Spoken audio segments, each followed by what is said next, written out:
Alors ce matin encore, nous sommes très heureux et très contents et même très disposés à recevoir le message de Dieu. Pour bien recevoir le message, il faut aimer le messager. Nous continuons ce matin avec le révérend pasteur Nado Pongo. Alors Emmanuel Church, montrons à l'homme de Dieu, alors qu'il s'avance pour prendre la chair, montrons-lui que nous l'aimons. En dehors de l'aimer, nous aimons le Seigneur Jésus qu'il va nous prêcher. Voyez comment il est athlétique. Je vois qu'il pratique encore du sport. Montrons-lui que nous l'aimons. Bienvenue à Emmanuel Church. Bonjour à tous. Bonjour. Bonjour à tous. Bonjour. C'est toujours un plaisir d'être là. Et ça va faire un long moment que je suis là maintenant avec vous. Je pense que nous avons appris à nous connaître maintenant. Si vous êtes béni par mon passage ici, j'aimerais que vous levez la main que je voie. Même ceux qui n'étaient pas là au courant de la semaine, lèvent quand même la main. Que Dieu vous pardonne. Que Dieu vous pardonne vraiment. Nous allons donc entrer dans la parole de Dieu ce matin. J'aimerais aujourd'hui, comme vous avez deux cultes,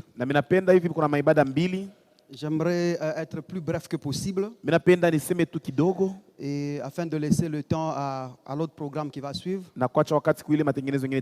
Afin que certaines personnes d'entre vous ne puissent pas regretter d'avoir été à l'église. Parce qu'il y a certaines personnes qui regrettent. J'ai perdu mon temps à l'église.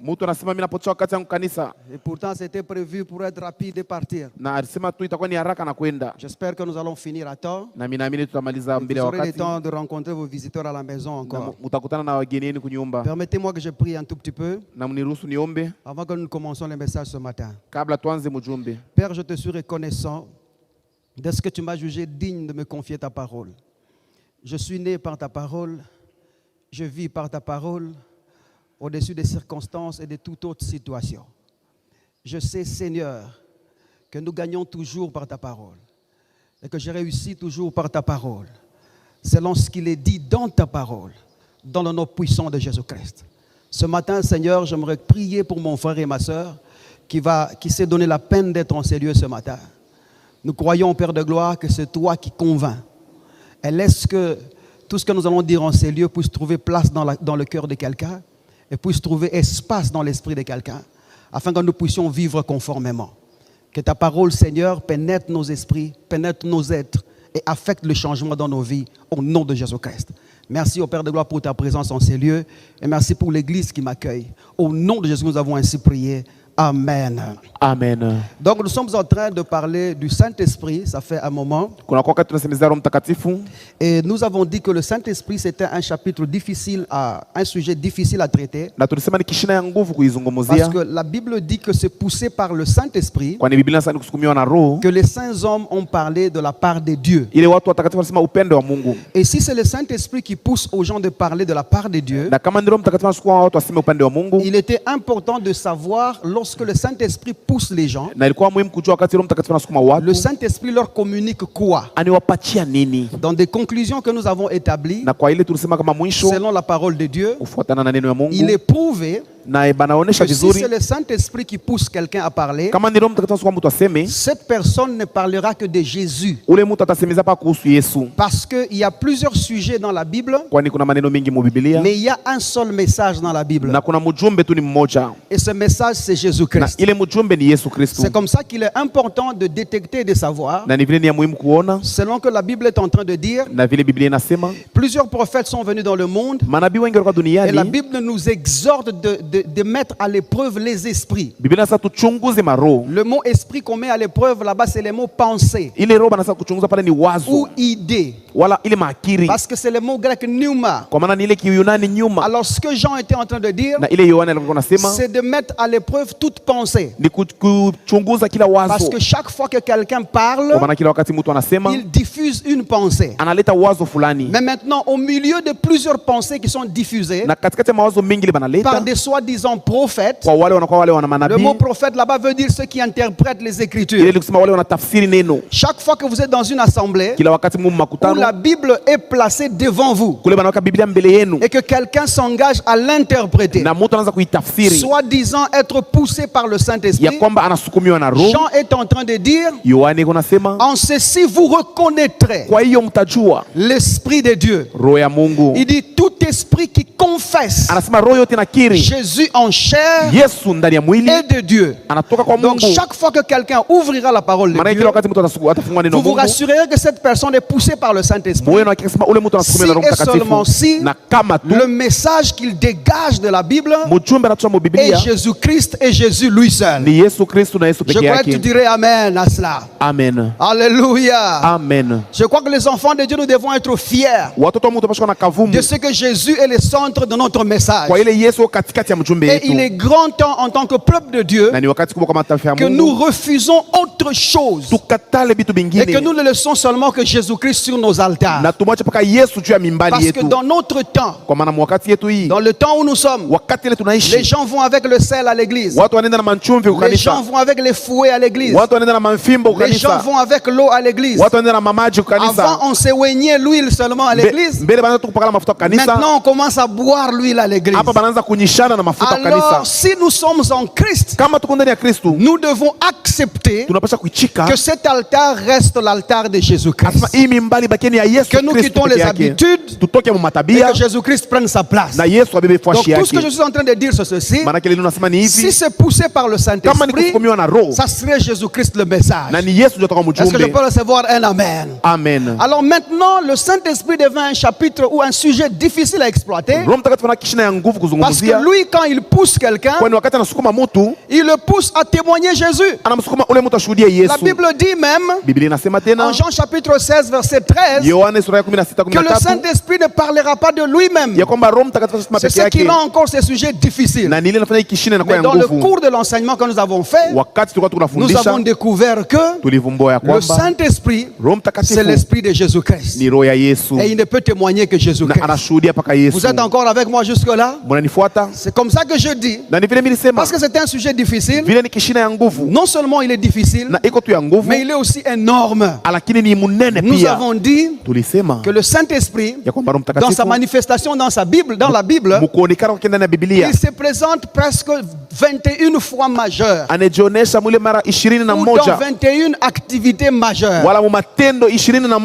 dont 7 parle de ce que le Saint-Esprit fait pour nous. 7, c'est ce que le Saint-Esprit fait en nous. Et 7 choses qui concernent ce que le Saint-Esprit fait par nous. J'aimerais d'abord dire un point sur ceci. Bien-aimés dans le Seigneur, Dieu veut travailler par vous. Dieu veut faire des choses par vous. N'oubliez pas que Dieu est esprit.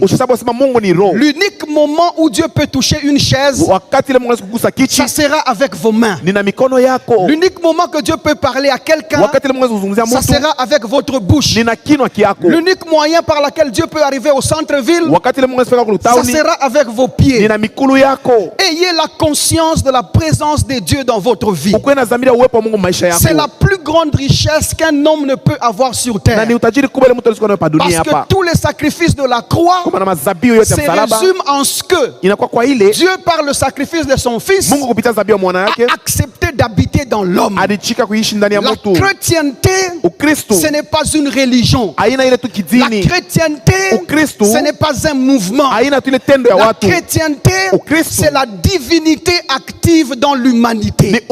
Dieu parmi les hommes dans l'homme. Si l'homme doit voir Dieu, il doit le voir par un homme. Et cet homme-là, c'est toi qui me vois là. Cet homme-là, c'est toi qui m'entends là. Ces temps-là, où nous avions un petit garçon sorcier de 6 ans, qui bloque toute la famille, qui bloque le travail de tous les clans, parce qu'il a la sorcellerie, doit prendre fin.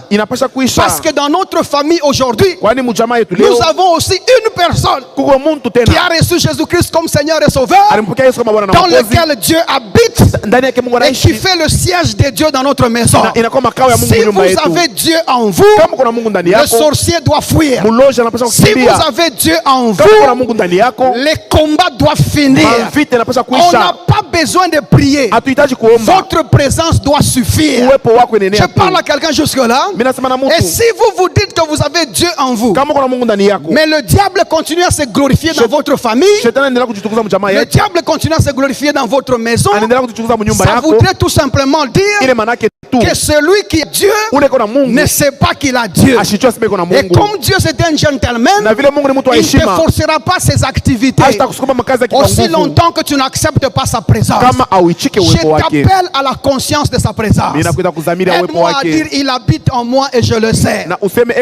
Si Dieu habite en toi, la Bible dit avec Dieu nous ferons des exploits. Alors j'inaugure les exploits dans ta vie au nom de Jésus-Christ. Si Dieu habite en toi et si tu es avec lui, j'inaugure les exploits dans cette église au nom de Jésus-Christ. Si Dieu est avec toi et qu'il est en toi, reçois des exploits dans ta famille au nom de Jésus-Christ. Si je parle à quelqu'un, j'aimerais entendre un bon amen. C'est un dimanche, mon frère. Aide-moi à dire je fais des exploits avec le Seigneur. Je fais des exploits financiers. Je fais des exploits matériels. Je fais des exploits spirituels. Et dans cette église, vous faites des exploits évangéliques, des exploits de conseil, des exploits d'enseignement, des exploits de prédication. Il y a des prédicateurs qui s'élèvent, des grands musiciens s'élèvent, des grands prophètes s'élèvent, des grandes prophétesses s'élèvent, parce que vous avez Dieu en ces lieux, vous avez le Saint-Esprit en ces lieux, l'Esprit de Dieu est dans votre vie. Si ton amen a assez des unités, que le Seigneur fasse des exploits avec toi, au nom de Jésus-Christ. Non, ça manque encore des unités là. Je vois que les unités manquent encore. Si ton amen est plus grand, que le Seigneur fasse des prodiges avec toi, au nom de Jésus. Selon qu'il est dit, vous ferez de plus grandes choses que les choses que je fais. Que les grandes choses s'effacent au nom de Jésus-Christ. Que tu opères des miracles au nom de Jésus. Que tu opères des prodiges au nom de Jésus. Et que tu gagnes au nom de Jésus-Christ. J'annonce la victoire au nom de Jésus. Parce qu'il est avec moi. La Bible est en train de dire, petits enfants, vous les avez vaincus. La question c'est celle-ci. Comment les avons-nous vaincus? La Bible ne dit pas parce que nous avons beaucoup prié. La Bible ne dit pas parce que nous avons jeûné. La Bible ne dit pas parce que nous sommes allés à la montagne. La Bible nous dit clairement, parce que celui qui est plus grand habite en vous. Si Dieu est en vous, la victoire est avec vous au nom de Jésus. Si Dieu est en toi, tu es victorieux au nom de Jésus-Christ. Et si tu entends le son de ma voix, j'aimerais mettre fin au règne de la terreur de l'ennemi dans ta vie au nom de Jésus-Christ. Le diable ne verra plus ta maison parce que tu n'es pas la lumière dans le ténèbre, mais tu es la lumière qui dissipe les ténèbres. Ta présence c'est la fin de ténèbres au nom de Jésus-Christ. Ce qui m'amène ici à revenir un tout petit peu sur ce que nous avons dit hier ou avant-hier. J'ai comme l'impression que j'étais ici hier.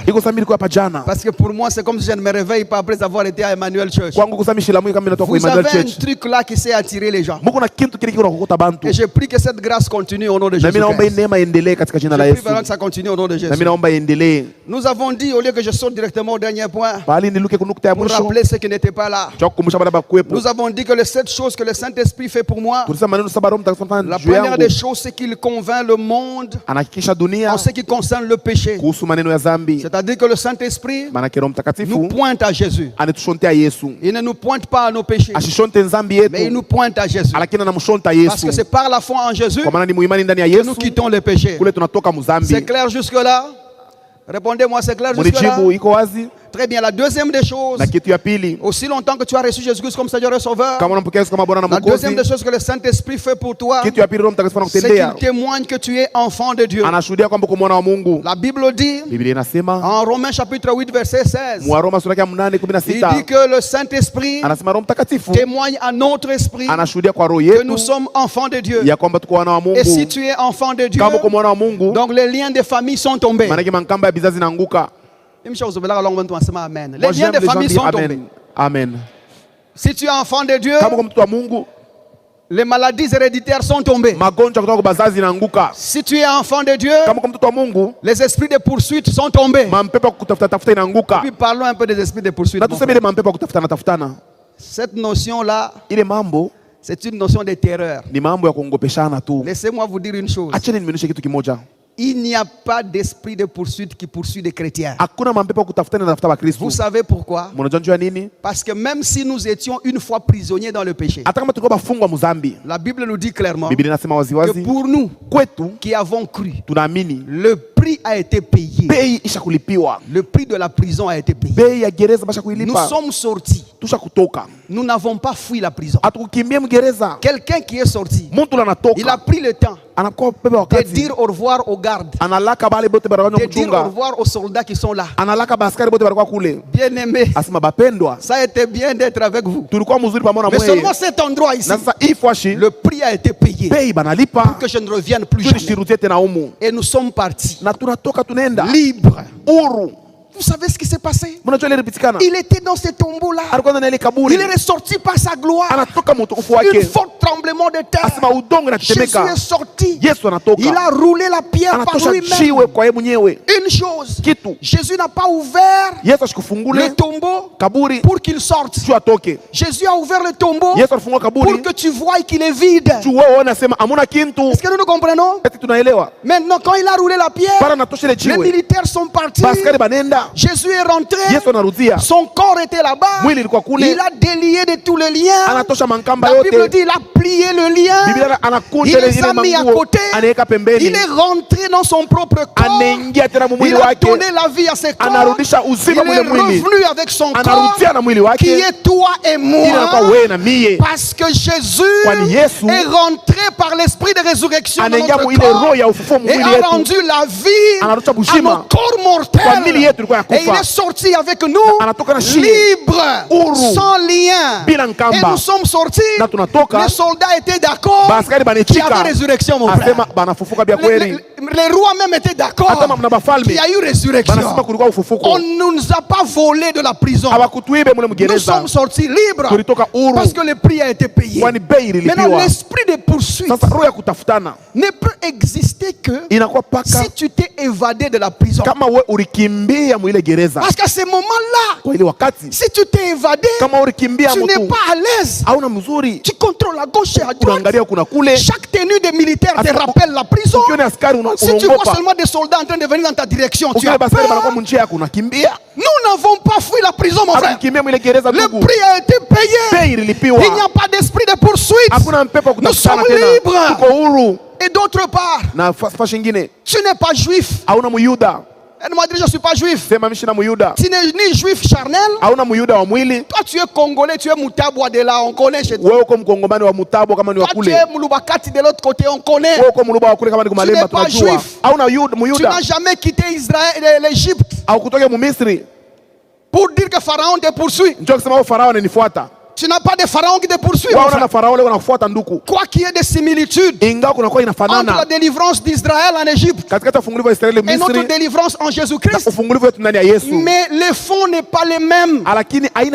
Israël devait marcher vers la terre promise, mais nous sommes nés dans la terre promise. Nous sommes nés dans la maison de Dieu. Quelqu'un voit la différence? Nous ne connaissons pas de désert. Nous ne marchons pas dans le désert. Arrête d'accepter ça. Tu n'es pas en train d'aller vers Canaan. Tu es né dans la maison de Dieu. Et si tu es né dans la maison de Dieu, dis un bon amen. Je trouve que tu n'acceptes pas ça. Amen. Tu es né dans la maison de Dieu.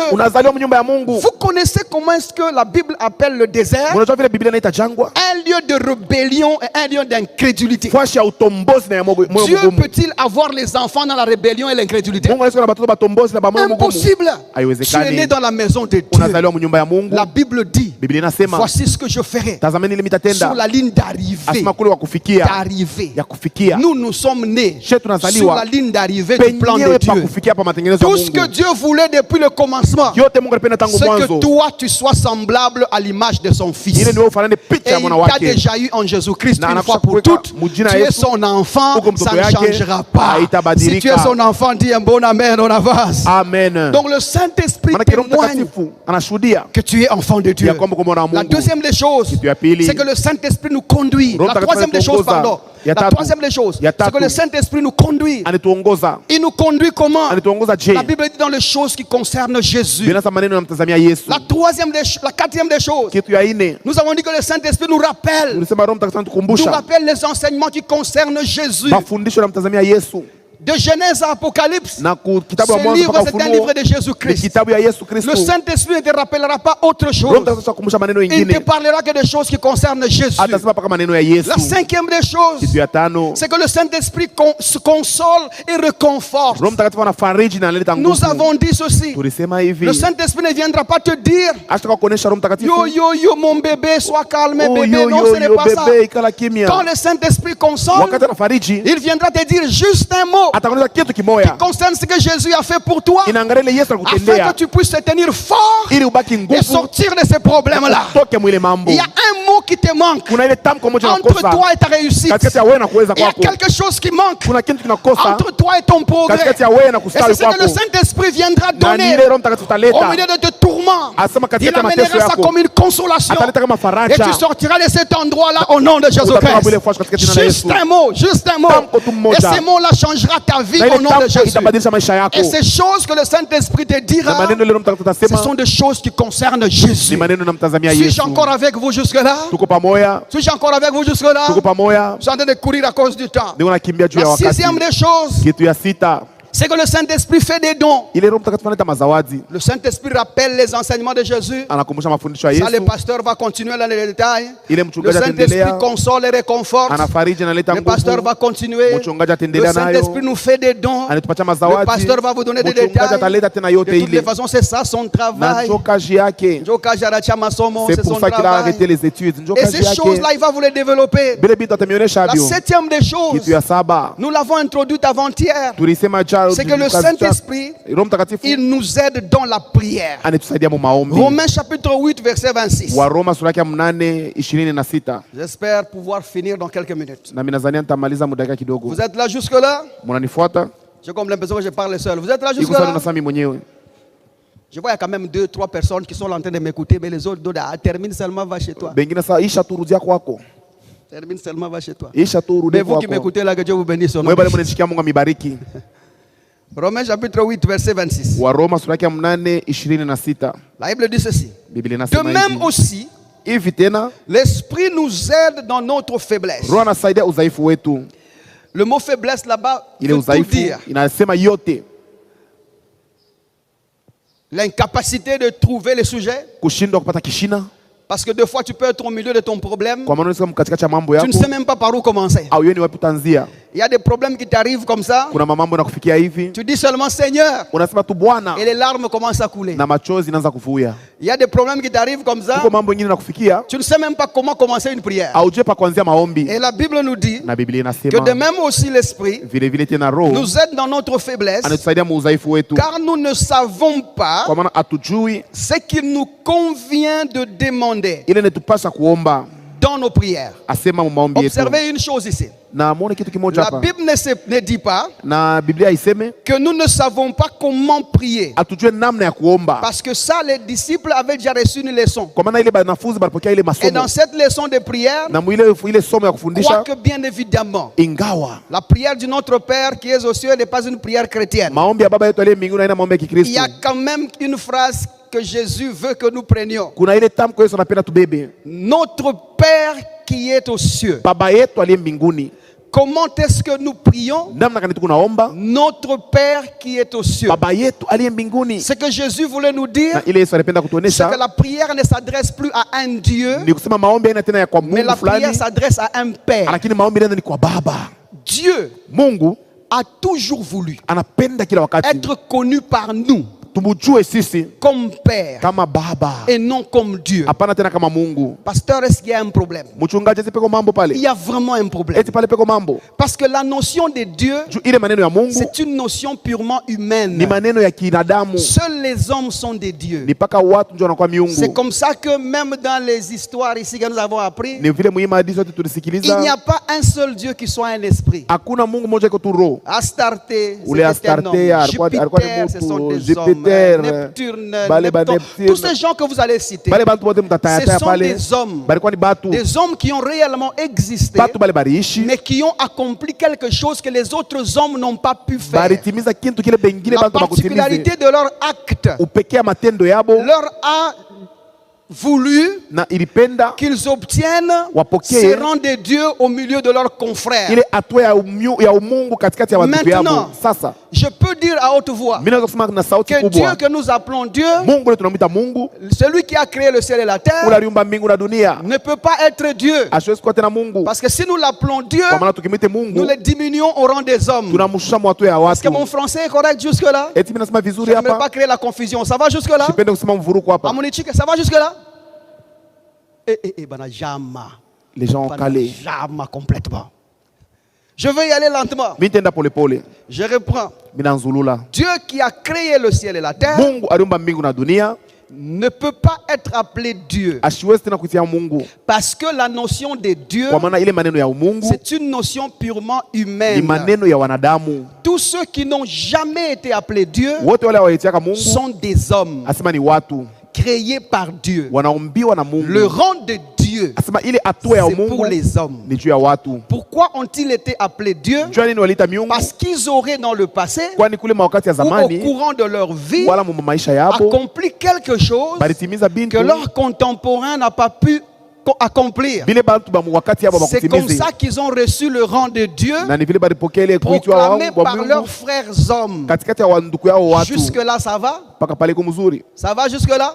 Maintenant, ayant dit cela, j'ai aussi dit que celui qui a créé le ciel et la terre, passant par ce que je viens de dire, ne peut pas être appelé Dieu.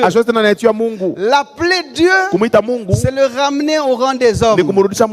C'est comme ça que Timothée a demandé à Paul qui était celui qui était le créateur du ciel et de la terre. Paul lui a répondu que celui-là, c'est l'immortalité qui habite une lumière inaccessible que personne ne verra et que personne n'a jamais vu. Vous avez compris la description de Dieu?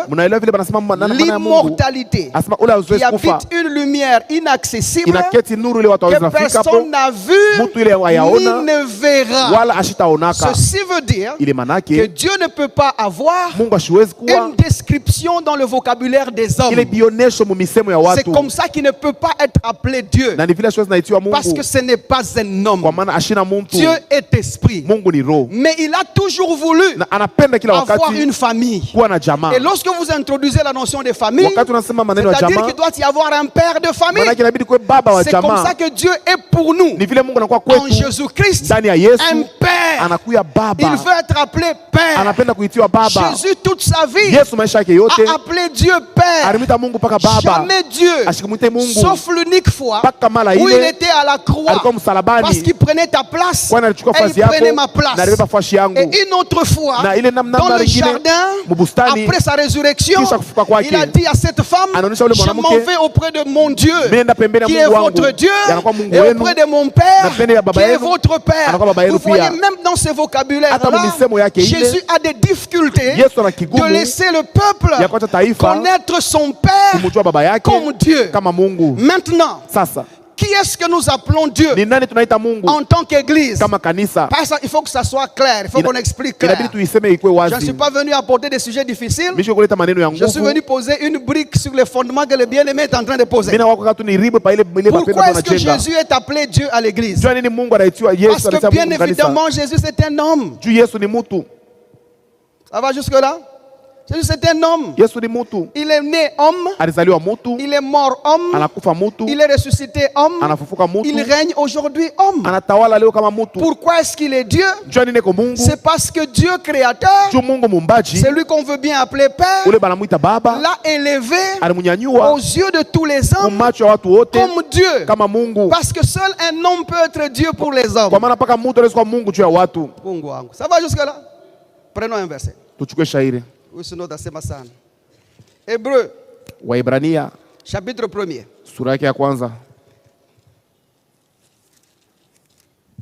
On peut commencer à partir du verset 6. Lorsqu'il introduit, Hébreu chapitre 1er verset 6, j'aimerais que vous voyez ça vous tous dans la Bible. Sinon vous risquez de dire que ce papa-là a dit que Dieu n'est pas Dieu. Et c'est vrai, Dieu n'est pas Dieu. Dieu est Père. C'est ça qu'on dit. Dieu est Père. Il faut qu'il reste Père. Il n'a pas menti. Notre Dieu c'est un Père. Maintenant, regardez le verset 6. Bon, j'aimerais qu'on prenne un peu l'élan à partir du verset 5. Car auquel des anges, verset 5, car auquel des anges, Dieu a-t-il jamais dit, tu es mon fils, je t'ai engendré aujourd'hui, et encore, je serai pour lui un père, et il sera pour moi un fils. Dieu n'a jamais dit à un ange, tu es mon fils. Aide-moi à dire à ton voisin, les anges ne sont pas des fils de Dieu. Un peu plus fort, j'aimerais vous entendre. Les anges ne sont pas des fils de Dieu. Donc, ce que Job avait dit là, vous vous rappelez? Ça a des problèmes.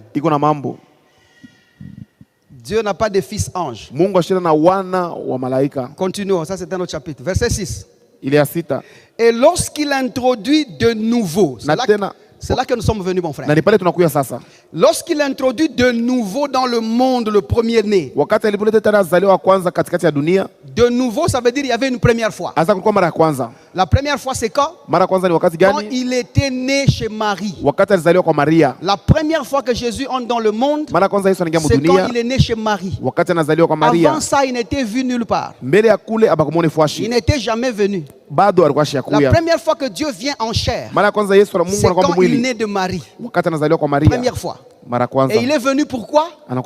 Pour mourir pour les péchés des hommes. Et Jésus-Christ, il a bien fait. Mais maintenant, quand il ressuscite, la Bible dit, lorsqu'il introduit de nouveau dans le monde le premier-né, parlant de Jésus, c'est-à-dire après qu'il soit ressuscité et qu'il soit glorifié, Dieu l'a introduit dans le monde.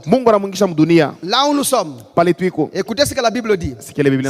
C'est un texte qui m'a toujours bien fait. Il dit que tous les anges de Dieu l'adorent. Le mot ange là-bas veut dire tout simplement messager. Avec une connotation de ministre de Dieu.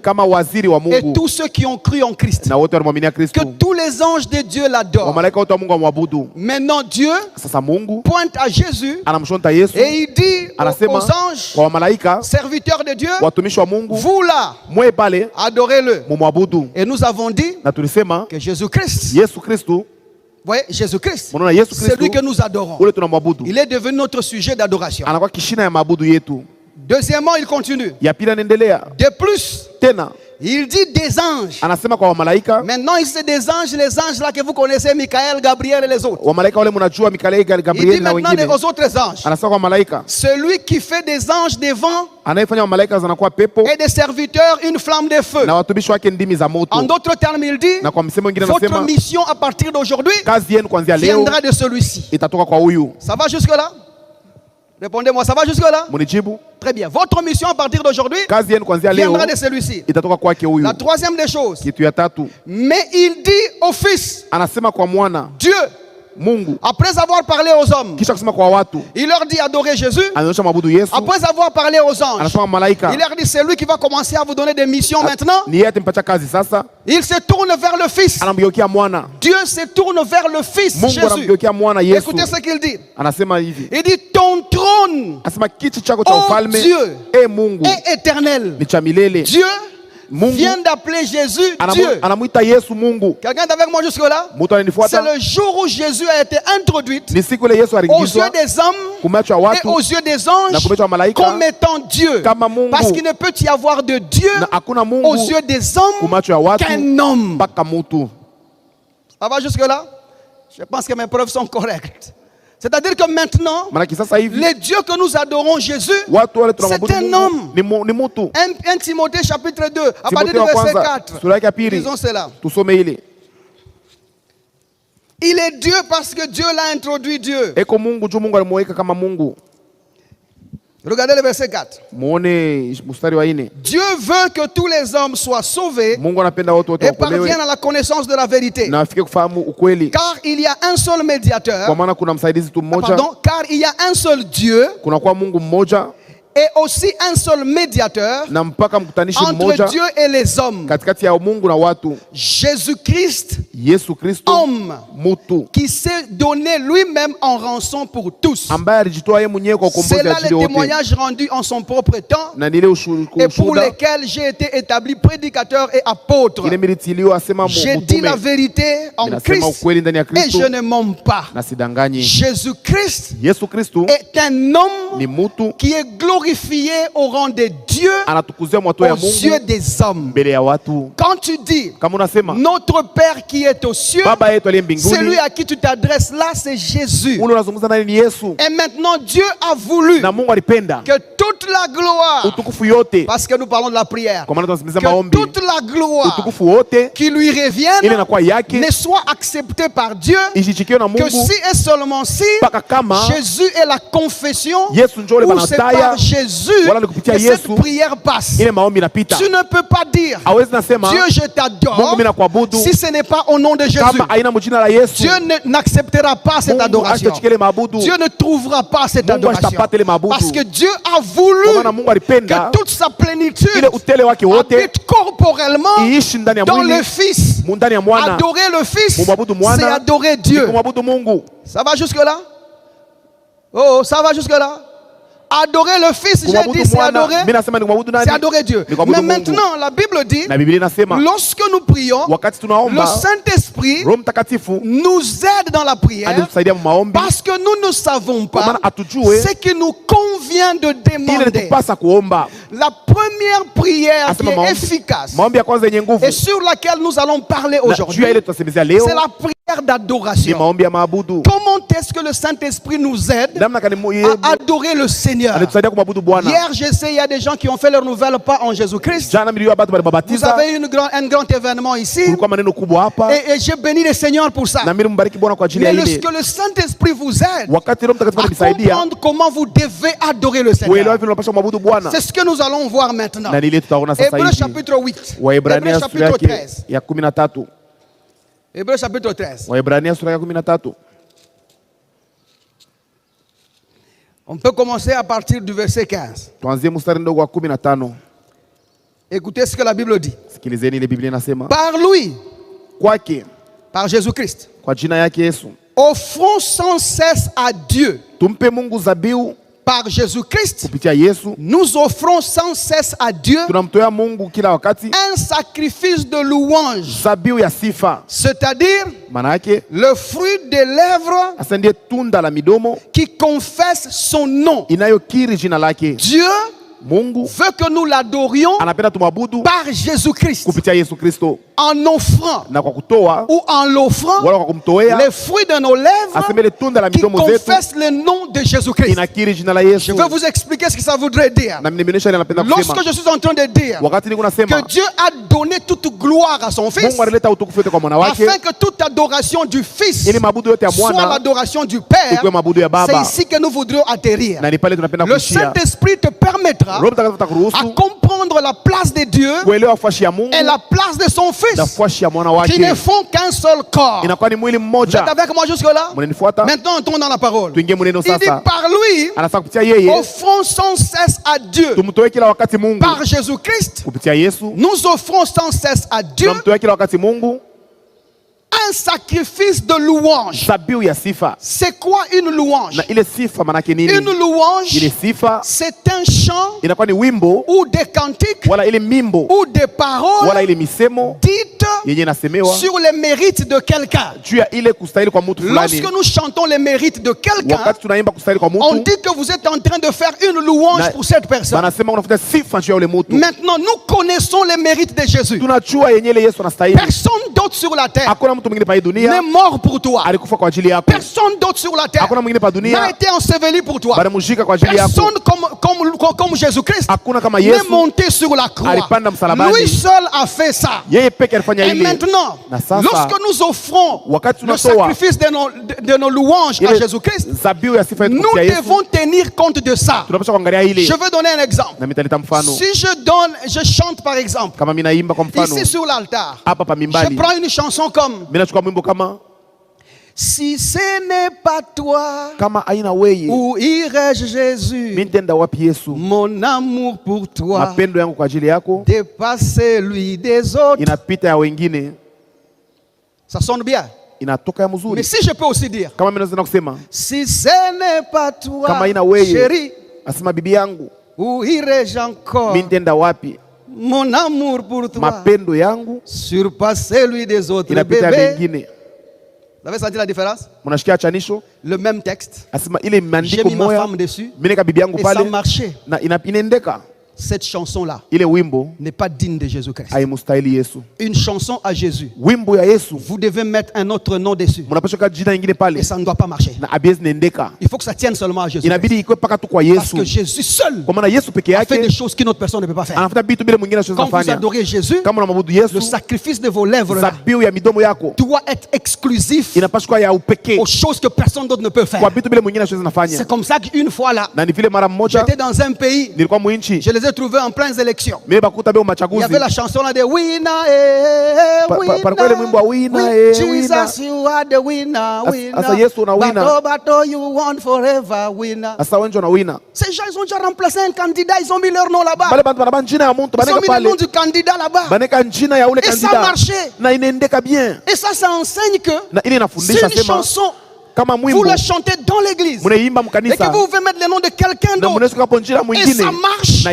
Cette chanson n'est pas à Jésus. Mais quand vous chantez des chansons comme tu as versé de ton sang, mort à la croix, qui pourra le faire? Qui pourra le faire? Maintenant je dis, chérie, tu as versé de mon sang. Ça va marcher? Ça ne marchera pas. Quand tu dis 3 jours dans le tombeau, il y a eu tremblement de terre. Mon Seigneur, tu t'es levé comme un héros vainqueur. Même si je prends, je dis, chérie, 3 jours dans le tombeau, elle n'est même pas prête de prendre une balle pour toi. Je crois qu'elle va mourir pour toi. Les chansons à mon Seigneur doivent être exclusives à sa personne. Parce que nul autre n'a fait ce qu'il a fait. Maintenant, quand nous disons offrir le sacrifice de louange, nous devons tenir compte de ça. Les musiciens, vous entendez? Musiciens, vous entendez? Cet altar, c'est l'altar de Jésus. Vos chansons là, allez les revoir. Ne croyez pas la mélodie. Voyez les textes. Voyez les textes. Parce que ces gens qui sont là, ils sont venus pour les textes. C'est que le pasteur prêche, vous voulez chanter. Ce que vous chantez, le pasteur le prêche et il atteste en Christ. Si ça peut peut pas être correct, il y a ambiguïté sur l'altar. Vous aurez 2 dieux sur l'altar et le peuple ne sera pas affermi. L'autre là, il a chanté. Mais nous chantons ces choses ici. Là où j'étais avant. Pas dans notre église, mais là que j'étais. Yesu azali awa, Yesu azali awa. Yesu quoi pas, Yesu quoi pas. Frère, toi tu es musicien. La chanson qui vient juste après ça, c'est quoi? Azali koya. Finalement, azali awa ou bien azali koya. Ou bien ekonakuya. L'autre là, il a écrit une belle chanson. Tu occupes une place importante dans mon cœur. Personne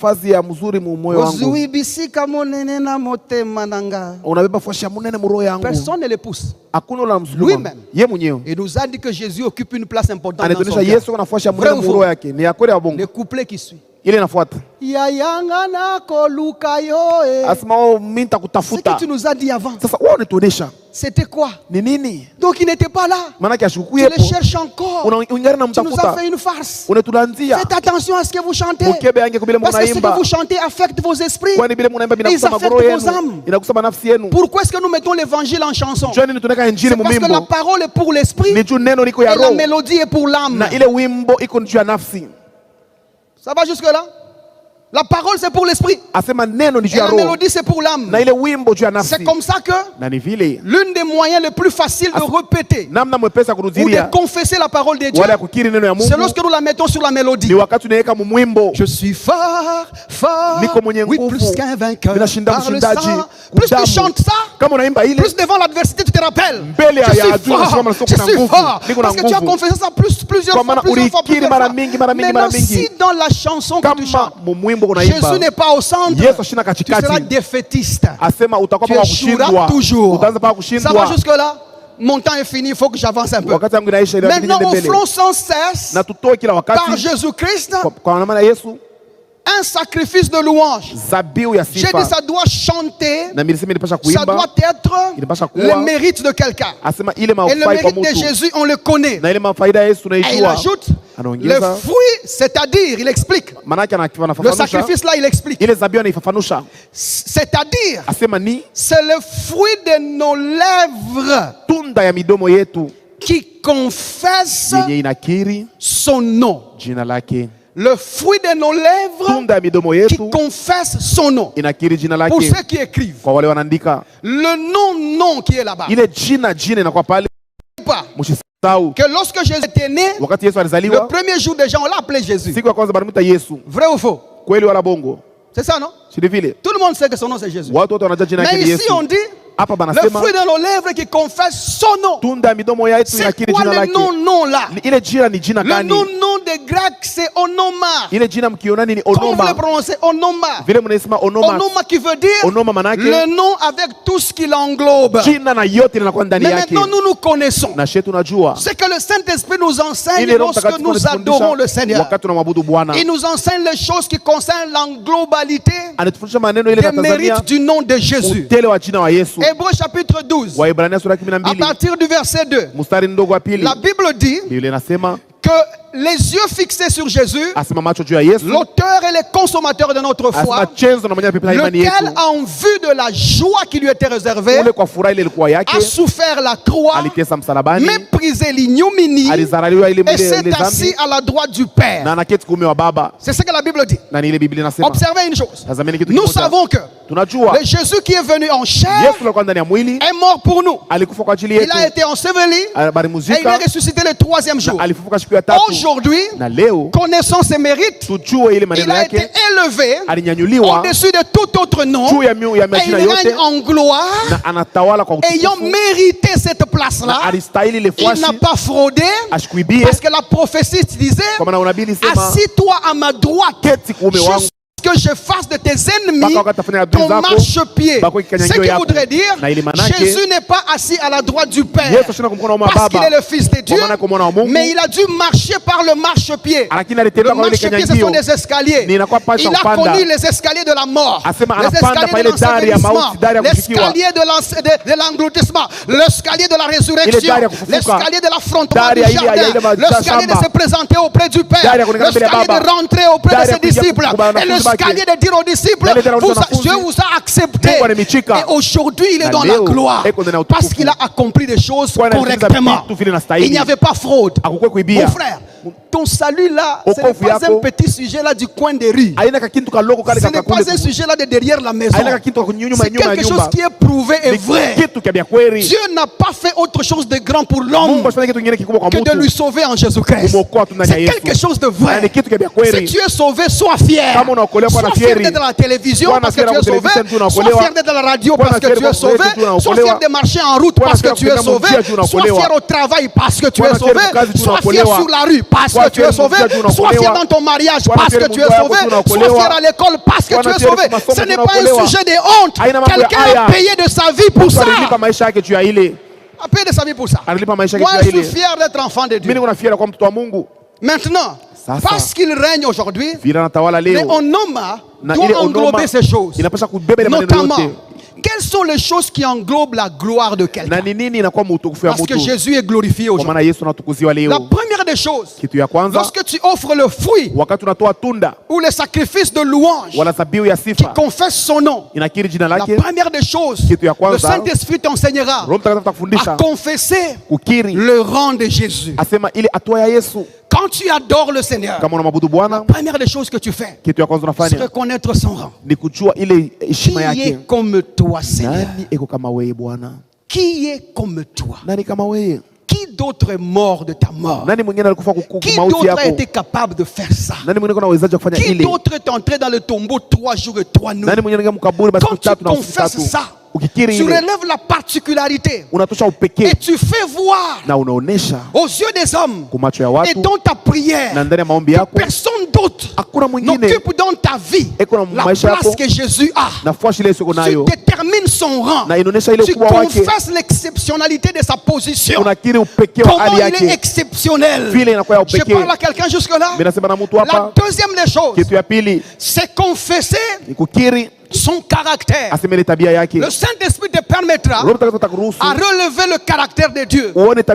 Je sais qu'il y a beaucoup de gens ici qui pensent que Dieu il est moins bon que leur père à la maison. Parce qu'on les a dit, Dieu peut tuer, Dieu peut t'enseigner par la maladie, Dieu peut t'enseigner par la souffrance. Même si ces choses ne sont pas vraies, mais tu les as quand même pris à cœur. Tu as des difficultés d'énoncer ou de proclamer le caractère de Dieu. Laissez-moi vous dire une chose. Quand tu finis de proclamer son rang, il faut apprendre à dire, tu es bon, Seigneur. Qui d'autre m'aime comme toi? Ta bonté exagère. Ton amour exagère. Ton amour m'a poursuivi dans la santé. Ton amour m'a poursuivi dans des problèmes. Je vois ton amour partout. Personne d'autre, Seigneur, ne m'aime comme toi. Tu es bon, Seigneur. Dis tout ce que tu peux dire. Tu es gentil, Seigneur. Tu es tellement bon, Seigneur, que ta bonté me dépasse. Quand tu parles du caractère de Dieu, tu ne peux pas faire du mal à personne, Seigneur. Ce qui m'arrive ici, je sais que ce n'est pas toi. C'est comme ça qu'au milieu de tout ça, moi je t'adore. Je sais que tu es bon, Seigneur. Et je sais que tu es merveilleux. Je sais que tu es plein de bonté pour ma vie. Tu vois, quand tu confesses ça, tu reconnais son caractère. La troisième des choses, reconnais son autorité. Le Saint-Esprit te permettra non seulement de connaître son rang, non seulement de connaître son caractère, mais de révéler aussi la troisième des choses, son autorité. Et l'habitude de dire dans tes prières, tu es puissant, Seigneur. Tu as plein de pouvoir. Tu es majestueux. Tu es digne de gloire. Tu es élevé en puissance. Nul autre ne comme tu es fort, Seigneur. Tu es fort. Quel que soit ce que les gens disent, moi je dis tu es fort. Ça c'est l'adoration. Parce que les gens pensent que l'adoration c'est quand on chante les chansons rapides, c'est la louange. Quand on chante les chansons tous, c'est l'adoration. Non. Le problème est sur les textes, mon frère. Quand tu es là en train de dire, tu es fort. Tu es tellement fort que même la maladie ici, pendant que je dis que tu es fort, est en train de s'aligner pour partir. Tu vois, quand tu confesses ça, son autorité, tu es dans les onoma qu'enseigne le Saint-Esprit. Et la quatrième des choses et la dernière, c'est sa juridiction. Aie l'habitude de confesser la juridiction de Jésus-Christ. Lève la voix et dis clairement, tu règnes dans les cieux. Les anges fléchissent en son étonnement. Tu règnes sur la terre. Personne ne comme toi ici. Tu règnes sous la terre. Tu règnes dans les fins fonds des fonds. Même dans l'enfer, tu es Seigneur. Il n'y a aucun lieu où ton nom ne soit honoré. Tu es digne d'être adoré, Seigneur. Et n'oublie pas de terminer. Tu règnes dans mon cœur. Tu règnes dans ma vie. Et du moment que tu arrives ici, tu t'imagines, tu es en prière, tu adores le Seigneur, tu commences au début, qui est comme toi, Seigneur. Tu es digne d'être exalté, digne d'être loué. Je marchais sur la terre, personne ne comme toi. Tu es exalté, Seigneur, car je ne vis aucun Dieu bon que toi. Je ne vis aucun Dieu amoureux que toi. Ton amour m'a poursuivi. Ton caractère est exceptionnel. Tu ne trompes pas, tu ne tues pas, tu ne mens pas, tu ne souffres pas. Car ton fils a fait ça pour nous à la croix. Tu l'entres encore. Michel Data. Je ne suis pas parti. Je suis en train de vous démontrer, mais moi-même je suis transporté. Du moment que tu arrives, tu es puissant, Seigneur. Aucune puissance de la terre ne compare à ta puissance. Tu es exceptionnellement puissant. Tu as plein de pouvoir. Et tu règnes, Seigneur. Tu règnes dans mon cœur. Du moment que tu arrives ici, tu es déjà parti en esprit. Tu es complètement déjà parti. C'est ce que le Saint-Esprit nous enseigne. Lorsqu'il s'agit d'adorer le Seigneur, le Saint-Esprit vient te montrer comment il faut l'adorer, comment il faut l'exalter. Et quand tu finis une telle prière, la suite là c'est ordonner aux choses qui ne vont pas dans ta vie. Parce que tu sais que tu es dans les normes. Le Seigneur te connaît, tu lui as donné la place qu'il faut. Tout ce qui suivra là-bas, c'est maladie sort, souffrance sort, problème disparaît, kyste disparaît, myome disparaît, maux de tête disparaît. Parce que tu sais qui est le Seigneur, tu l'as mis à sa place et lui il est prêt à fonctionner par toi et à fonctionner en toi et à faire des prodiges par toi. Si tu vas faire ça toute ta vie, tu verras des exceptions dans ta vie. Parce qu'avec Dieu, nous faisons des exploits. Et maintenant, cette phrase-là, il faut la prendre au début. La Bible dit ceci: ceux qui connaîtront leur Dieu agiront avec fermeté. Ceux qui connaîtront leur Dieu agiront avec fermeté. Si tu connais ton Dieu, révélé par le Saint-Esprit, tu agiras avec fermeté. C'est ce qui fera qu'avec Dieu, tu feras des exploits. Pas dans l'hasard, pas dans l'oisivité. Parce que le Saint-Esprit t'a révélé ton Dieu. Et maintenant tu peux le confesser. Tu peux le dire. Et tu peux parler à toutes circonstances. Et les choses changeront au nom de Jésus-Christ. Ai-je béni quelqu'un ce matin? Si quelqu'un a été béni, acclame le Seigneur. Je pense que c'est là que je m'arrête. Si tes acclamations vont bien, que les miracles se produisent dans ta vie au nom de Jésus-Christ.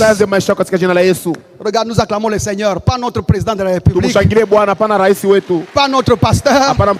Vous ne m'acclamez pas moi. Je te parle d'acclamer celui qui est mort pour toi. Je te parle d'acclamer celui qui est élevé au rang de Dieu.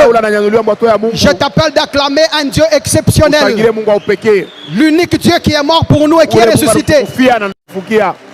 Tous les autres sont morts. Jésus seul est vivant. N'arrête pas d'acclamer. Il est seul vivant. Il est seul vivant. C'est la raison de tes acclamations. Bouddha est mort en cherchant à comprendre les choses, en cherchant le chemin. Mahomet est mort. Il n'est même pas sûr de là où il partait. Il est encore dans les tombeaux. D'ailleurs, il a dit à ses disciples: lorsque vous prierez pour moi, demandez que Dieu ait pitié de moi. Mais seul Jésus-Christ est venu sur terre Il a dit, je suis le chemin, je suis la vérité, je suis la vie. Tu as un Dieu exceptionnel. Tu as un Dieu exceptionnel. Il mérite des acclamations et des cris de joie. Il mérite à ce que tu pousses des cris de joie. Car il est le roi des rois. Nul autre ne comme lui. Il est Seigneur. Et il est notre Dieu. Alléluia. Amen. Père, nous te bénissons. Et nous t'exaltons ce matin. Notre français n'a peut-être pas été correct. Nos tournures lexiques n'ont peut-être pas été correspondantes à l'entendement de quelqu'un. Mais Saint-Esprit, tu fais ton travail dans leur cœur. Tout ce qui a été sémé en ces lieux, Seigneur, tous ces 4 jours, c'était pour ta gloire. Nous n'avons pas cherché à démontrer quoi que ce soit.